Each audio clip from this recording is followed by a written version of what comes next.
Gostaria de saudar o povo de Deus com a gloriosa paz do Senhor e Salvador Jesus Cristo. A Ele seja dado toda a honra, toda a glória, todo o louvor, toda a exaltação e adoração. Quero trazer uma mensagem baseada nas cartas de Paulo aos Gálatas, capítulo número 5, versículo 16 ao 17 em diante.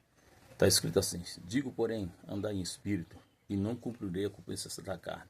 Porque a carne cobiça contra o espírito, e o espírito contra a carne. E isso opõe uns aos outros para não façais o que querem. Mas se sois guiado pelo Espírito, não está debaixo da lei.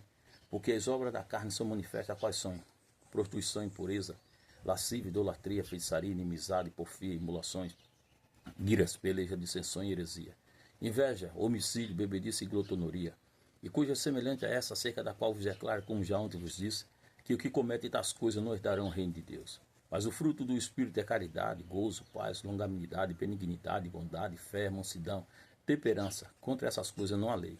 E o cristão de Cristo crucificar a sua carne com a sua concupiscência.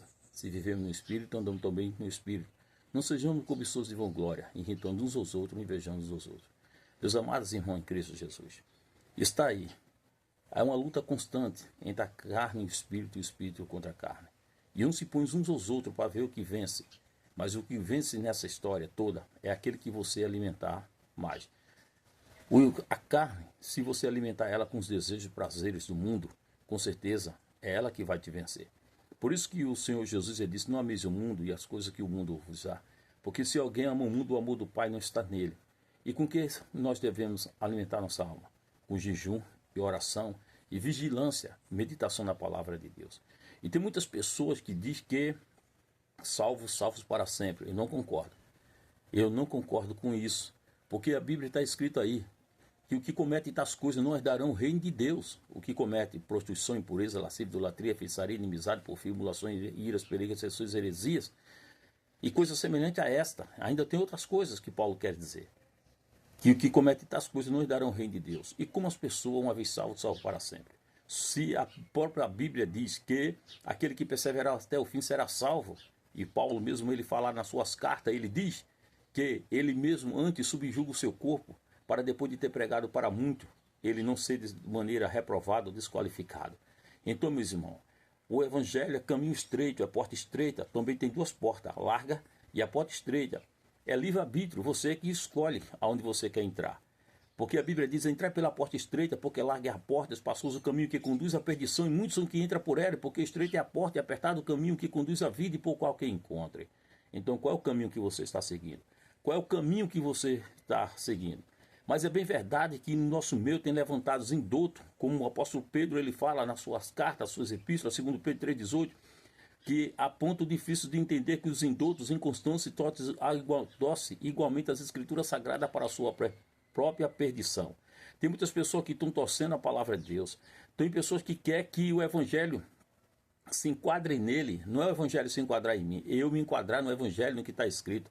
Porque o próprio Jesus disse: eu não vim mudar a lei, mas vim cumprir a lei. E nem um jota, nem um tio se me tirar dessa lei. A Bíblia diz que é necessário nascer de novo, como Deus falou para Nicodemo, Jesus falou para Nicodemo quando teve uma conversa com ele. Que havia entre os judeus um homem chamado Nicodemo, esse ele é príncipe dos judeus. E disse, falou com Jesus, e disse: olha, como pode um homem nascer sendo velho? Ele fez uma pergunta a Jesus. Jesus disse: olha, porventura pode entrar no ventre de sua mãe e nascer? Jesus respondeu, disse: na verdade eu te digo, que o que é nascido da carne é carne, o que é nascido do espírito é espírito. Não te maravilhe ter dito que vos é nascer de novo? O vento sopra onde quer e ouve sua voz, mas não sabe de onde vem nem para onde vai. Assim é todo aquele que é nascido do espírito. É necessário nascer de novo. É necessário um novo nascimento. É necessário renunciar os prazeres mundanos, os prazeres da carne. É necessário nascer de novo. Quem está em Cristo, nova criatura é, as coisas velhas já passaram, que tudo se fez novo.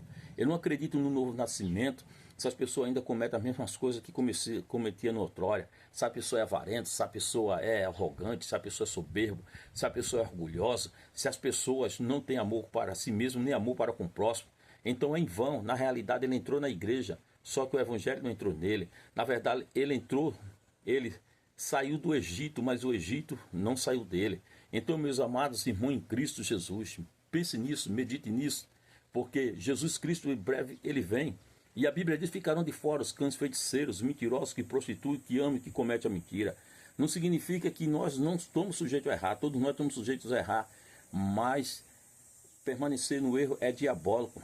Jesus perdoa sim, todos os pecados ele perdoa, mas tem consequência. Agora, se acostumar na prática do pecado, aí já significa, já pode chamar o apostatar da fé.